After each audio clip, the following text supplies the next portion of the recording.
Joining us for the third session now. Can I please have everyone settle down so that we can start?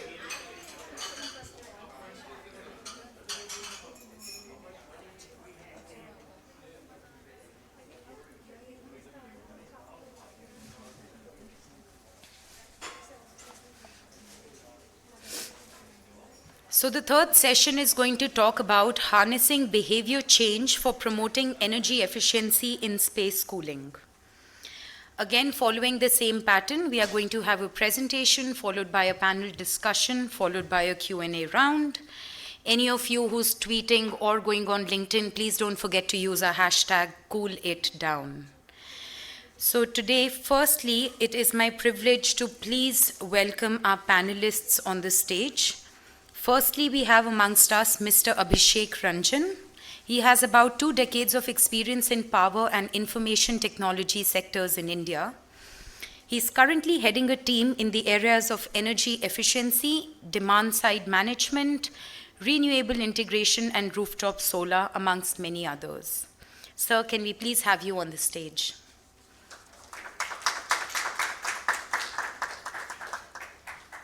Next, it's my privilege to invite Mr. Sabyasachi Patnaik, currently the director at Oracle Utilities, OPAR. He is responsible for Oracle's utility solutions and shaping regularly and legislative policy that advances utility investments in technology innovation. He brings along with him 22 years of experience, and it's my privilege to have you here today. Last but not the least, Ms. Shikha Bhasin, a senior program lead from CEEW. Her research focuses on enhancing access to sustainable cooling in India, as well supporting the technology and market transition required to meet India's Kigali Amendment commitments.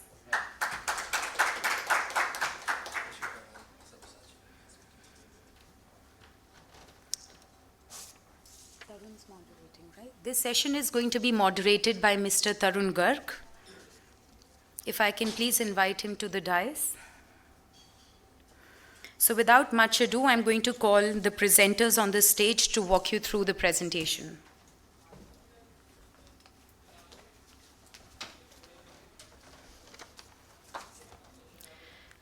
Hi, thank you, Avsha. Hi, good afternoon, everyone. And thank you for joining us today for this session on harnessing behavior change for promoting energy efficiency. My name is Simrit, and I shall be taking you through the key findings of the report with the same title.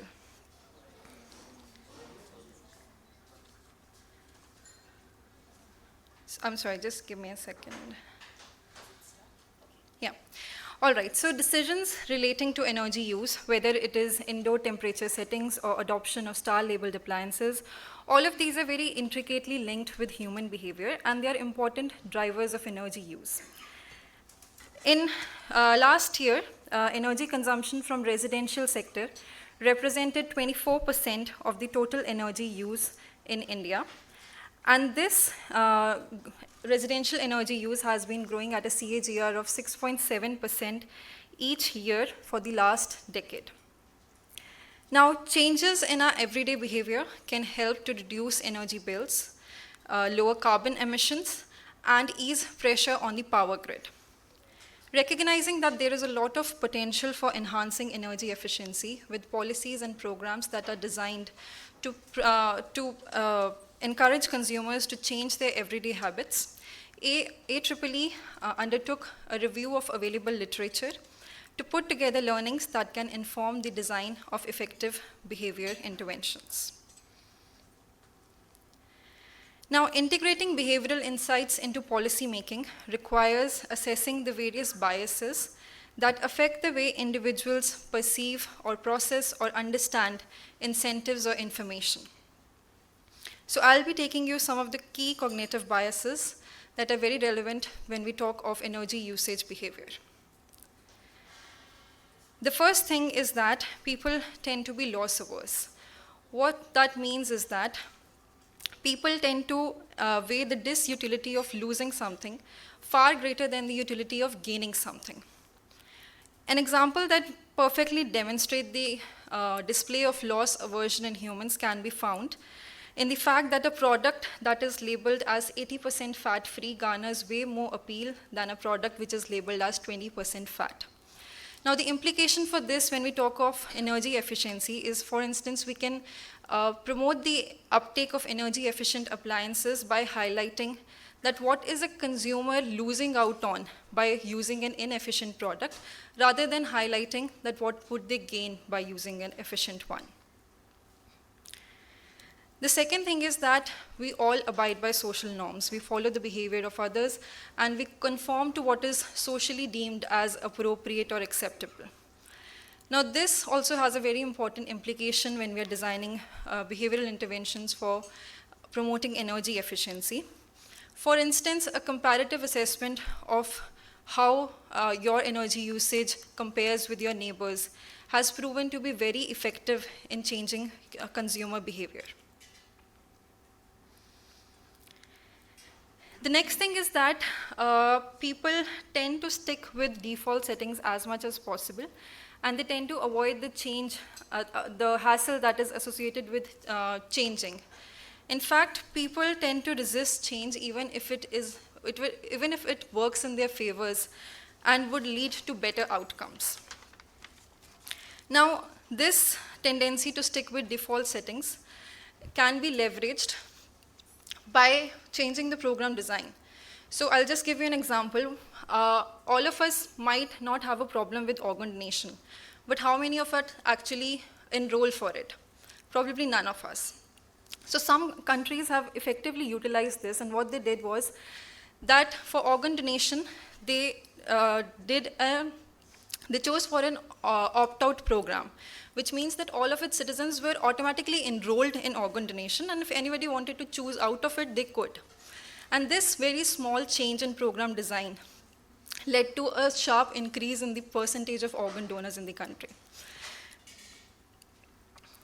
And this also shows that when we are designing behavior change programs, if we choose for opt-out programs instead of opt-in programs, we can expect much larger participation. And the last thing is that we are all influenced by how messages are framed. So simplification of information is crucial when we are talking about behavior change communications. And tailored and personalized information tends to be more effective than generic mass media campaigns, which target as many people as possible. Next, I'll be taking you through some of the key learnings from successfully deployed behavioral interventions internationally. And the first thing I'll be talking about is home energy reports. Now, home energy reports are the most widespread and successful form of behavior intervention in the field of energy efficiency, and O-Power has been the most prolific implementer of home energy reports. Home energy reports are summary documents that are sent out to customers separately from their utility bills. These reports provide feedback to the customers on their historic and recent energy use. They provide a normative comparison of their energy use with their neighbors, and they also provide tips for achieving energy efficiency. So home energy reports intend to target the small and repeated actions that impact energy use and thereby embed persistent habitual changes. Now, the next thing I'm talking about is real-time feedback through in-home displays. This is also a promising means for behavior change. Real-time display enhances the visibility of energy consumption. So users are informed about their energy usage, their energy costs, what are their most energy guzzling appliances. So it allows users to be directly able to see that what is the impact of their actions, such as taking a shower instead of taking a bath, or using air conditioners at 25 degrees Celsius instead of 20 degrees Celsius. So this instantaneous information acts as a self-teaching tool. And real-time feedback has also been observed to encourage replacing of high-consuming appliances with new ones, and this can even prompt customers to look for higher-rated appliances when they're buying a new one. Now, the effectiveness of real-time feedback primarily relies on two factors: the saliency of information and the level of user engagement. Feedback through in-home displays should be simple, intuitive, and appealing. And strategic positioning of the display device that ensures that users actively and regularly engage with the device is also crucial. So people's interaction with the device can be enhanced by including features such as clock, etc. The third thing I'm talking about is social interaction programs, which can be either facilitated through competition, games, or collaboration. So to give you an example, a competitive social interaction program could be something like different households competing against each other to save as much electricity as possible. A collaborative social interaction program, on the other hand, could be that different households are collectively trying to reduce, let's say, 10% energy. So usually these competitions take place between the same community or groups, including residential buildings, office floors, neighborhoods, universities, municipalities, or cities. Social interaction programs can also serve as a good starting point for inducing larger behavior change as they initiate discussion among peers. These programs allow to bring different stakeholders together, such as municipalities, not-for-profits, utilities, etc. The last thing I want to touch upon in my presentation is how the advent of smart technology supports behavior change. Smartphone application and smart home assistants such as Alexa or Google Assistant opens up a world of possibilities to nudge consumers to smartly use their appliances. So things like maintaining an ideal AC temperature, or using dishwashers or washing machines at off-peak hours, or scheduling your coffee machine to turn on and off at the same hour every day, or even automatically turning down inactive appliances. All this is very possible with these smart home applications. Smart technologies can track users' routine and lifestyle to suggest ways to optimize energy use. Now, the work that has been undertaken in the preparation of this report shall be taken forward and further strengthened by undertaking formative research to design culturally appropriate behavior change communications for promoting optimum AC set point temperature settings. So we have undertaken more than 400 quantitative and qualitative consumer surveys in 3 metropolitan cities, Delhi, Mumbai, and Kolkata.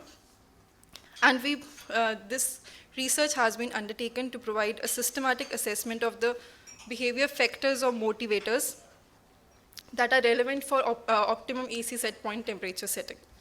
It also evaluates the awareness and attitudes regarding Bureau of Energy Efficiency's consumer campaign on 24 degrees Celsius, and it shall devise recommendations for positioning and articulation of consumer-centric messaging. We shall also be undertaking a randomized controlled trial to see the impact of such messages. That brings me to the end of my presentation. I hope you all get the time to read the report, and I would really welcome your feedback on it. And that's all I have for today. Thank you very much.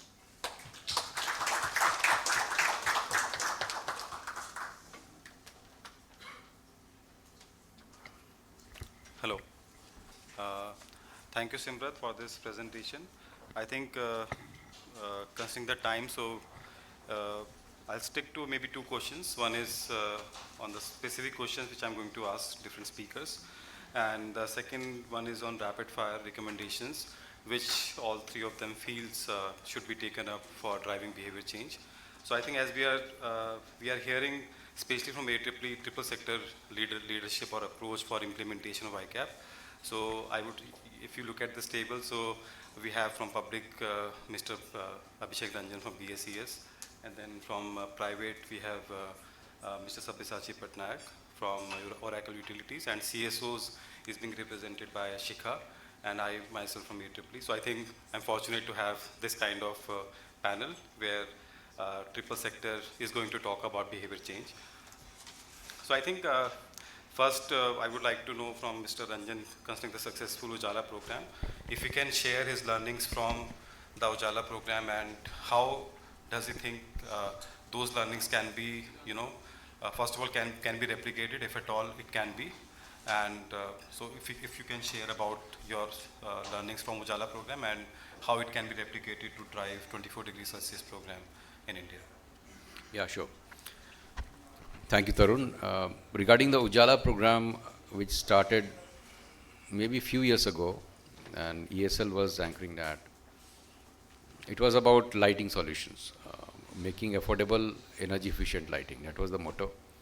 It went viral, I would say, in the current lingo, and it was very successful. The primary reason was the volume aggregation and bringing down the prices, number one. And number two, so many manufacturers pitching in. So availability of the appliance or that lighting LED basically was rampant. You don't have to search for it. That is very, visibility was very important. And then there were targeted efforts to convert some of the major customers, like for example, street lighting in Delhi, they are already converted. Street lighting, one of the first in major metropolitan city to be converted to LED platform. And now we are working on making them on smart LED platform, so smart street lighting, to further optimize on the energy consumption and align with the RE or solar hours or whatever it is, including maybe solar powered smart LEDs. Now, if you talk about LEDs, we extended this program to ACs and BLDC fans, and that was 4-5 years ago. Now, the challenge here was ACs, yes, the visibility is there, but the BLDC fan visibility was not there. So it was limited to few websites or maybe few of the shops. The vendors were very few. Initially, we found it very tedious to identify vendors who had certified products. And that I'm talking about 2017-18. So then few names cropped up. They had some BIS certified fans and products. And we could find out approvals from the Honorable Commission here and rolled out a subsidy-based program where the Honorable Commission rolled out the subsidy. Still, we found that the offtake was not that much because of lack of information or information asymmetry. And some of the reasons what was made in the presentation, for example, inertia to change. My fan is running fine, why should I change? Then what is the net present value of the benefit I'm going to accrue if I change my fan and then install a new one? Second question was, so if I purchase a fan, now what? Who is going to pull that old fan down and install the new one? So when we had these questions, we said that we'll give you an end-to-end solution. So you book it online and then somebody will contact you. He will replace your fan and put up the new fan. So end-to-end turnkey solution, and this is the rebate you are going to offer for the fan, new one, and also for replacement. And both the programs are offered. New fans are also under replacement also.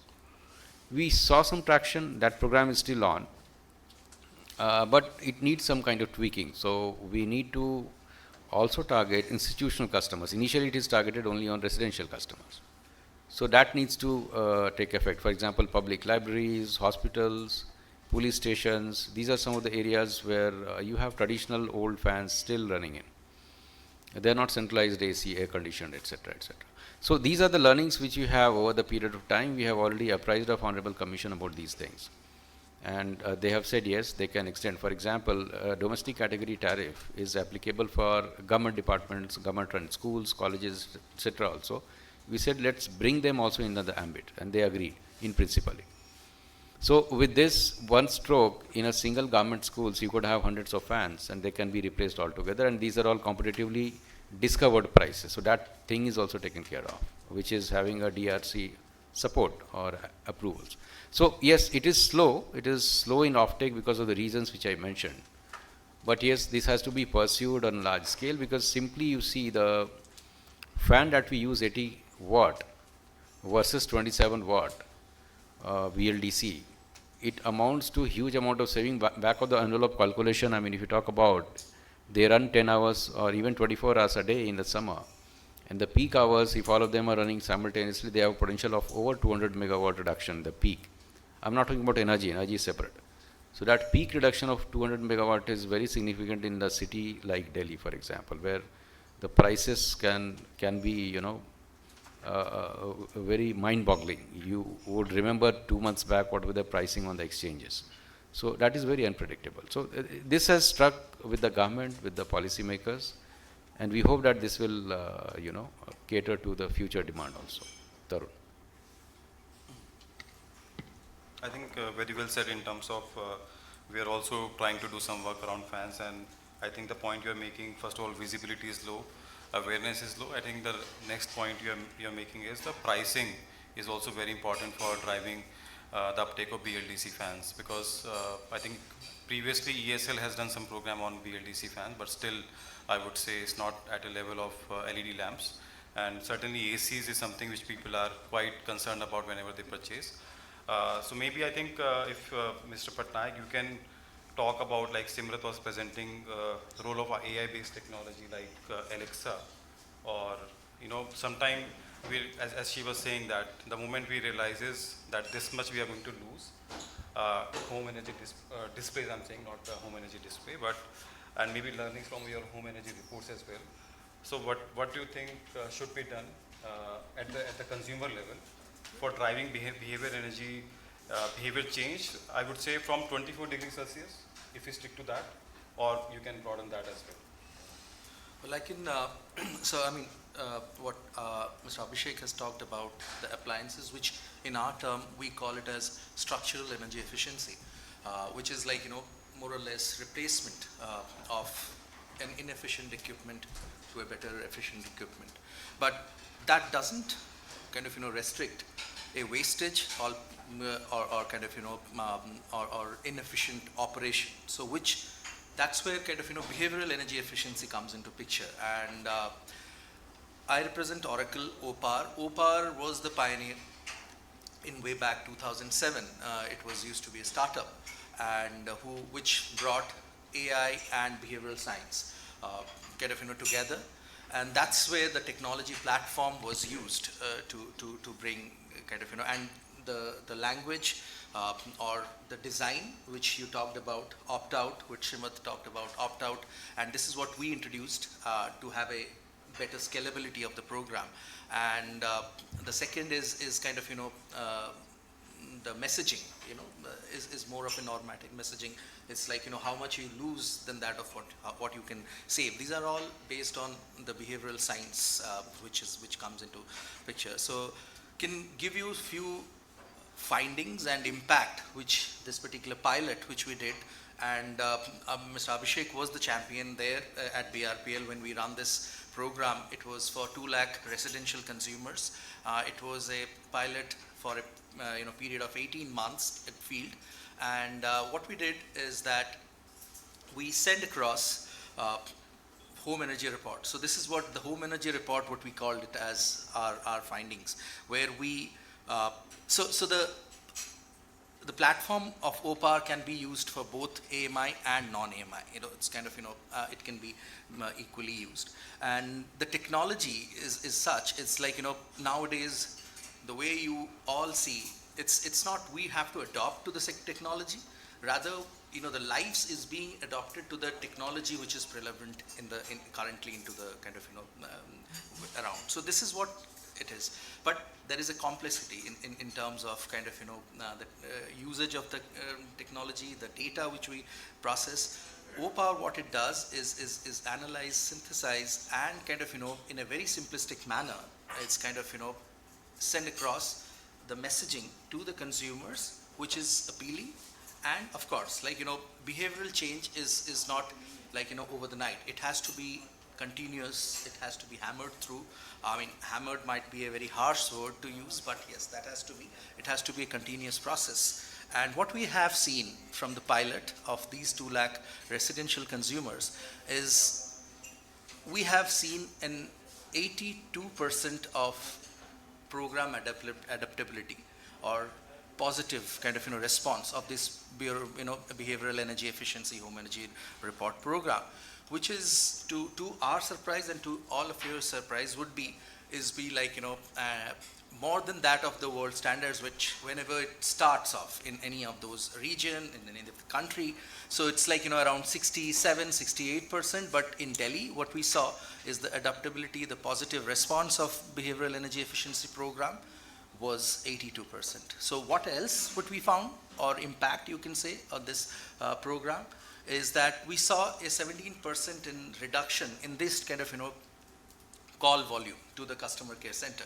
So which means the consumer is much more aware what's happening, kind of, and like the home energy report is giving that necessary information along with the electricity bill, which makes them less kind of,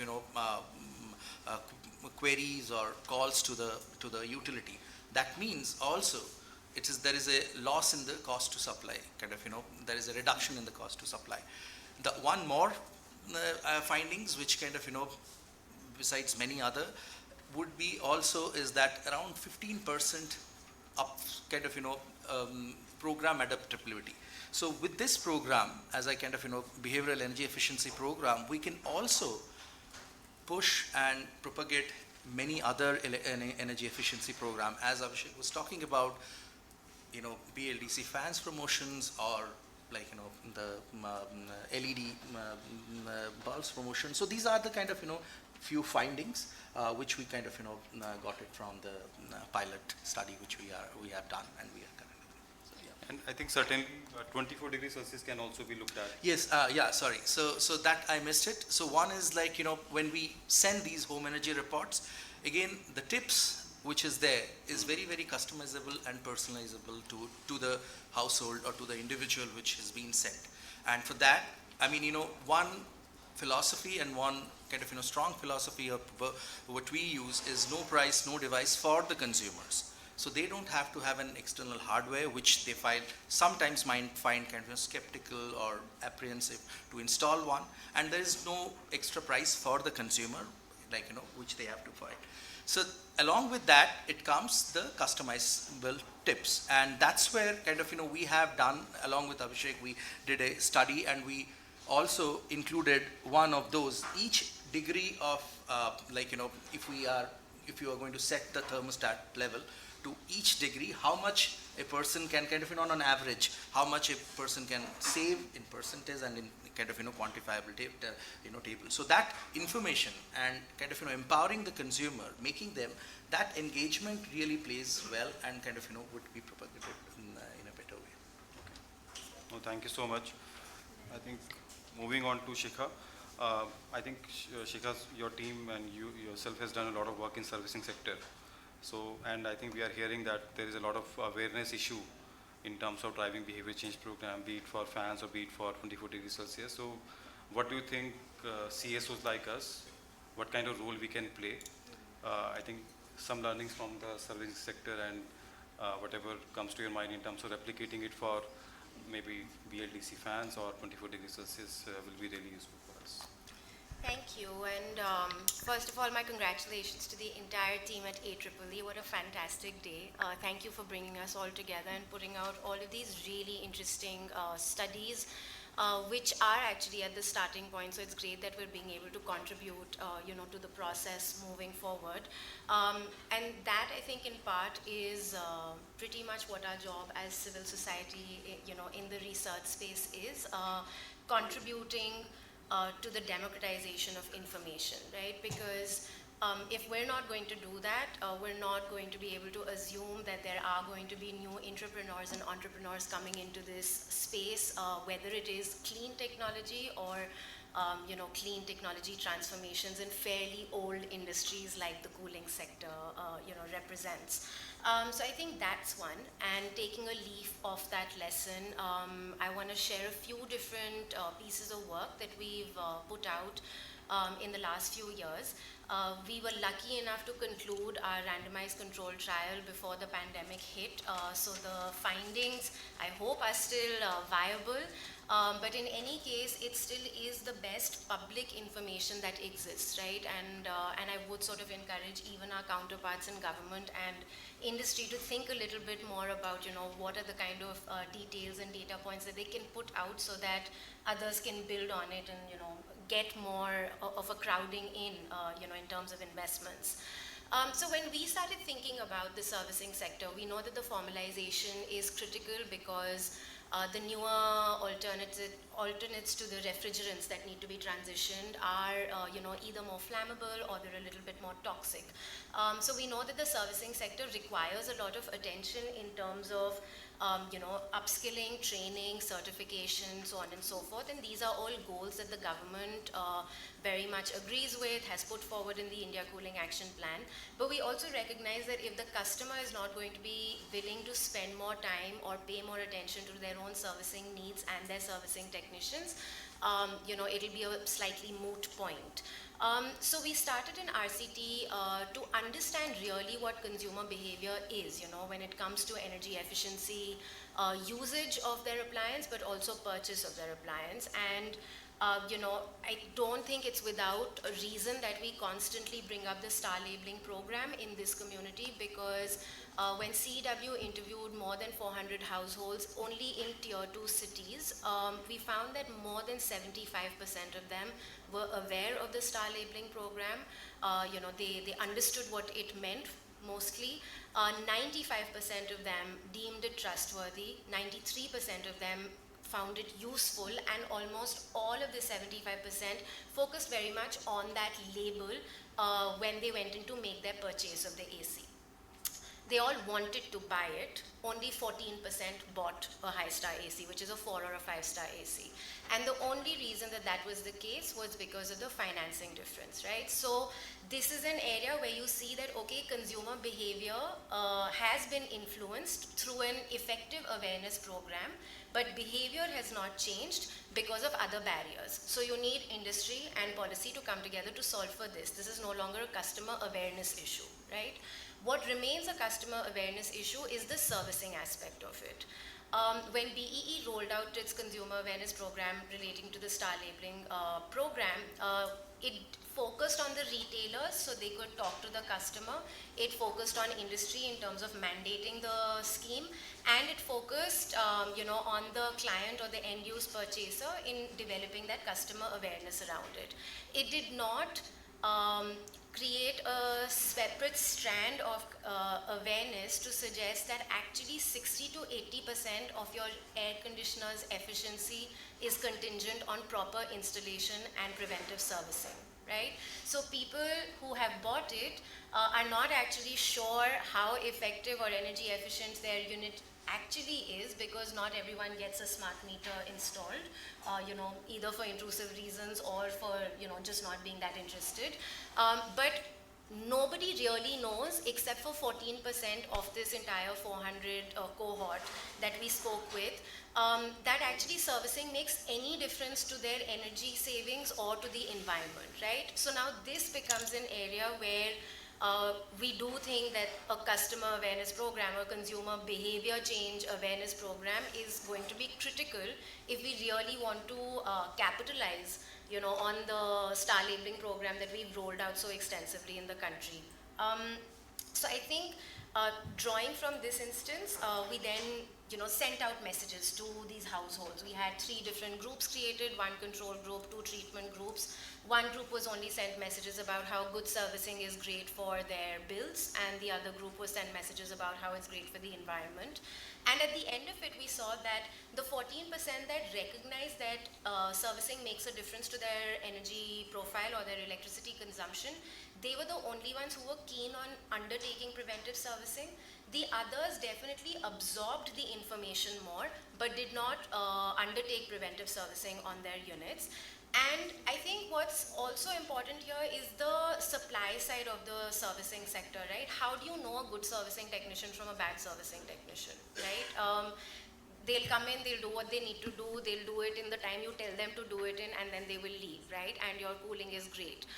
So how do you sort of take fairly technical information and break it down in a manner that is easy and valuable to the customer, and put it out there? And I think that's what the 24-degree aspect will need to do, because I think in terms of pushing industry, that mandate exists. There's a lot of sort of set point temperature units that are there, but there are a lot of households who also think that running that temperature at 18 degrees or 20 degrees is good for their AC, right? So we've also identified these kind of behavior biases, that an awareness program is going to have to change. So maybe I'll stop here and take up any questions that you have. Thanks. No, thank you so much, Shikha. I think these were very insightful.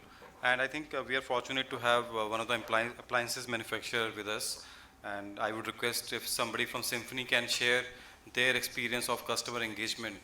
I'm not saying 24 degrees Celsius because you are one of the largest evaporative air cooler manufacturers in India and globally as well.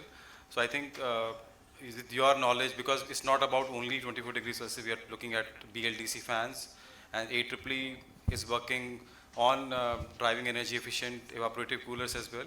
So any thoughts or ideas around behavior change towards evaporative air coolers will be very useful. Thanks a lot, and I must say that's as fast as cold calls go. But thanks a lot. The aspect, it was very interesting to hear this entire angle of consumer awareness versus consumers' ability to use that awareness and then take the product.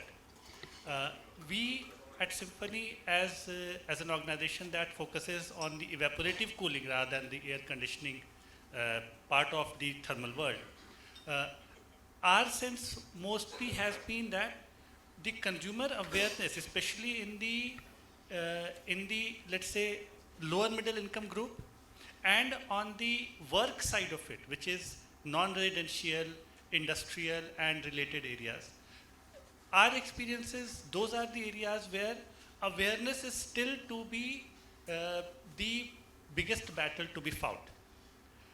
Within the residential universe and organized commercial, the office spaces and these kind of spaces that we are in, obviously the awareness is, in our limited understanding, awareness is not the issue.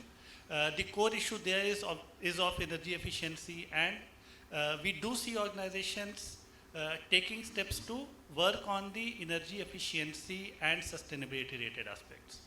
Some of them have started, again, limited to our experience, we are seeing them use a mix of air conditioning and air cooling, and in some cases alternative methods to achieve a desired level of energy consumption, let's say per square foot or per degree of cooling comfort. So that's another observation we have overall.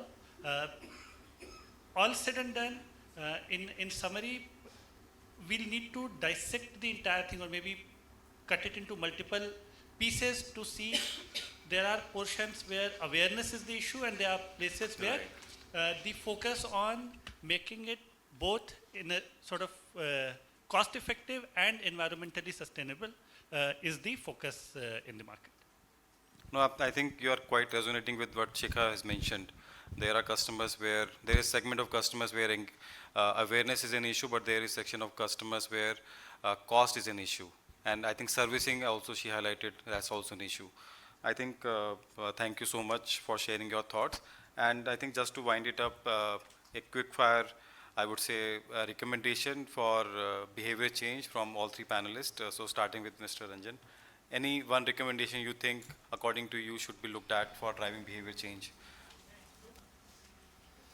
The basic premise of this experiment that we did with O-Power was neighbors envy, owner's pride kind of thing.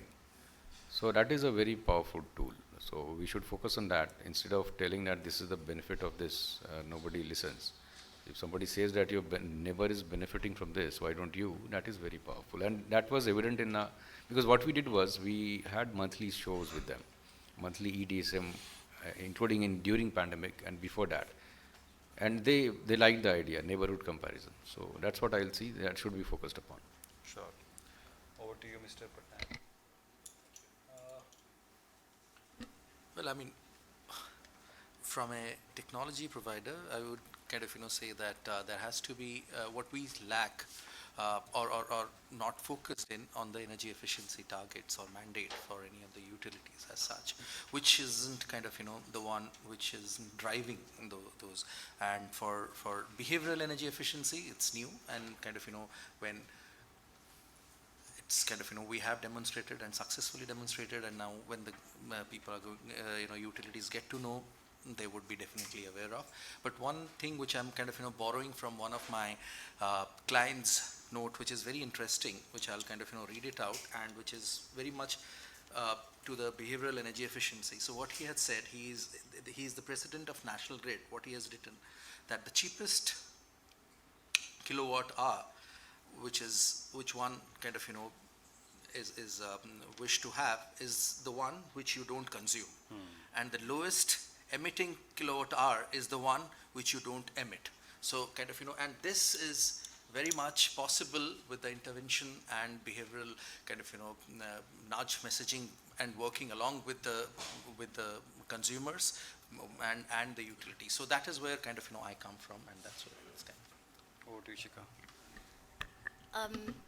I think if I have to pick one in the immediate term, it would be making sure that we're using scientific research to develop our consumer behavior change programs, right? So all of this effort that is, being conducted across different agencies, let's make sure it's not going to waste and sitting around as reports that people aren't reading, but really using those studies to create the impact at the level that we want to see that change.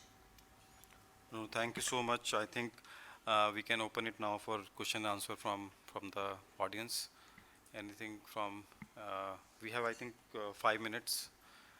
We can take a few questions.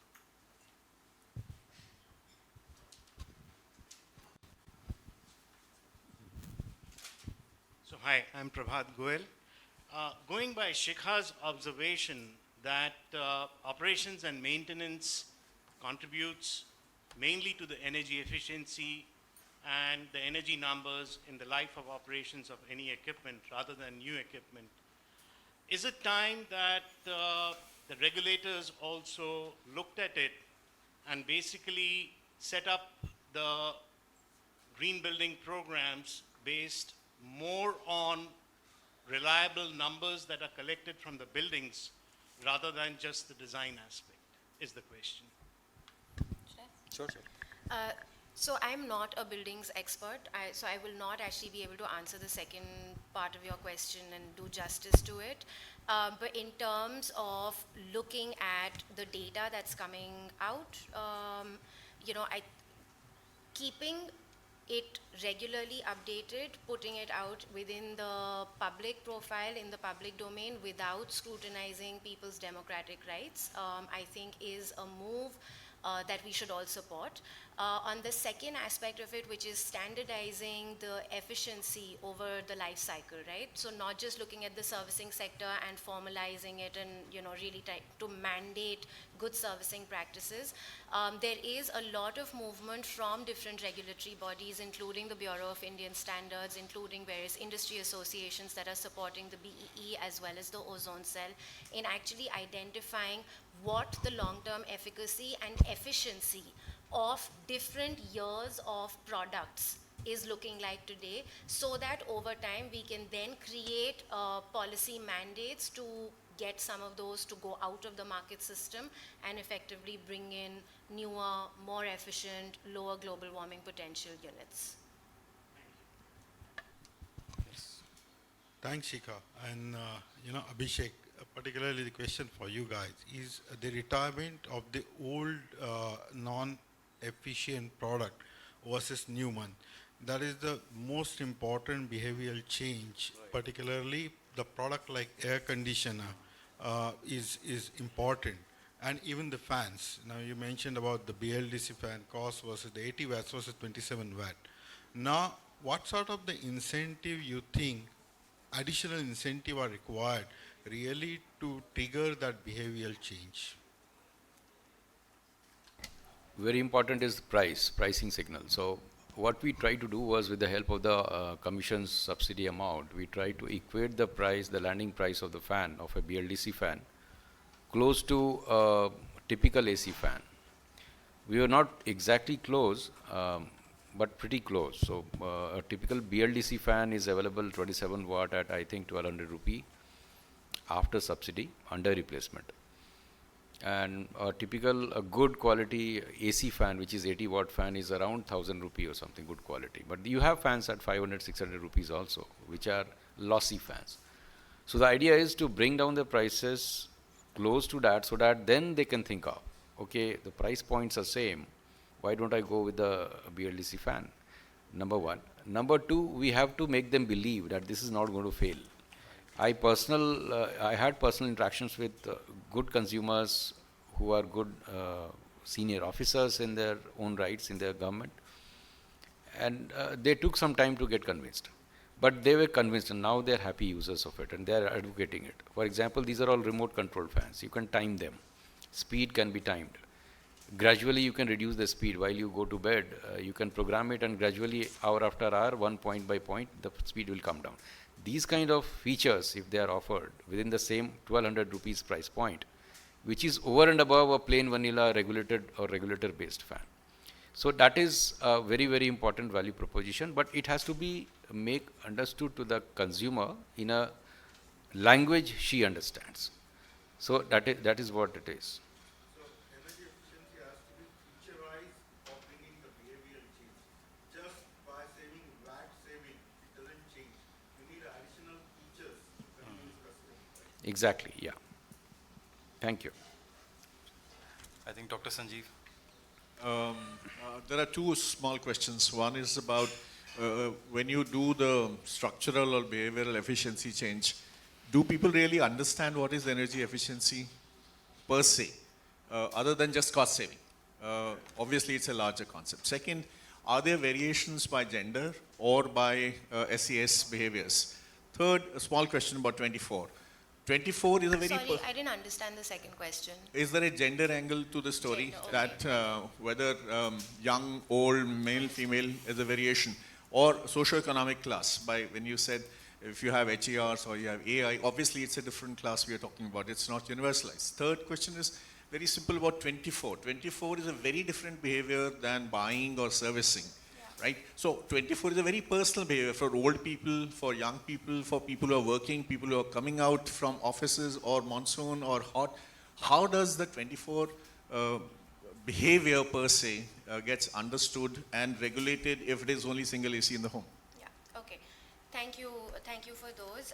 So because these were household surveys and we did not train our technicians to specifically ask to speak with the man or the woman of the house, but the person who made the purchase decision, because we were trying to understand purchase behavior.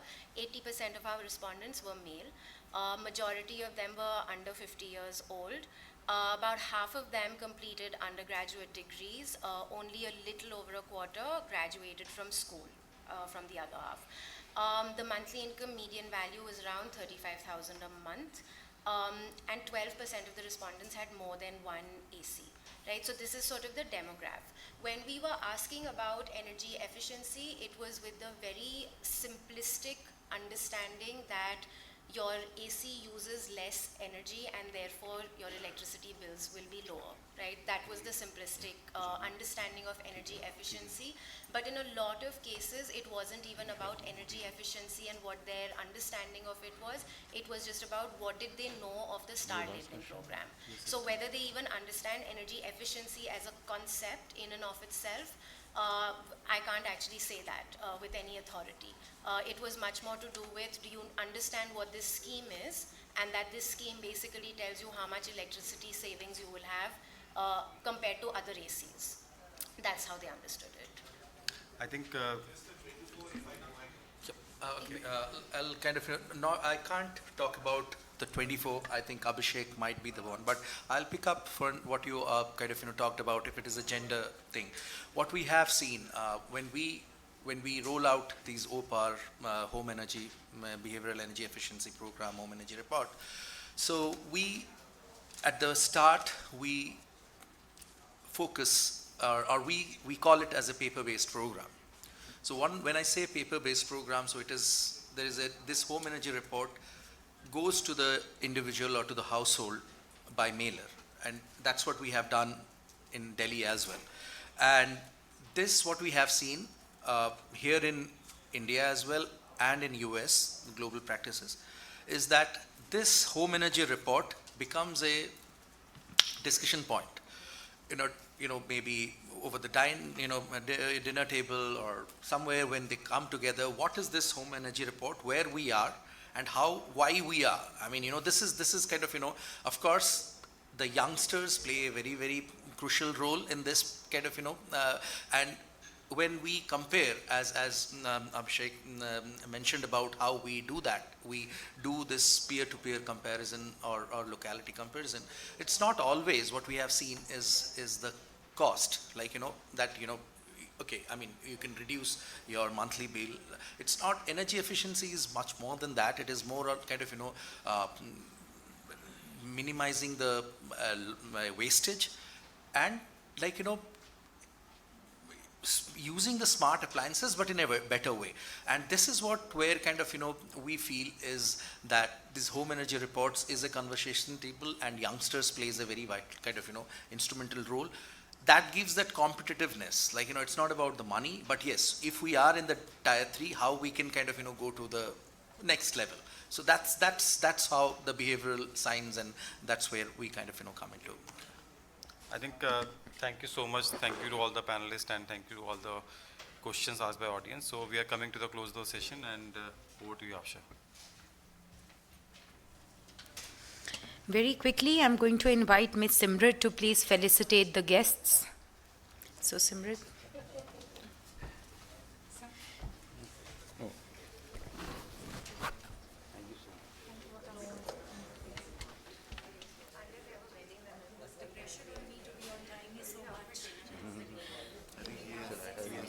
Maybe it's just a group picture. You can ask. Maybe just turn that way. Photo of. Simra, tum bhi aa jao.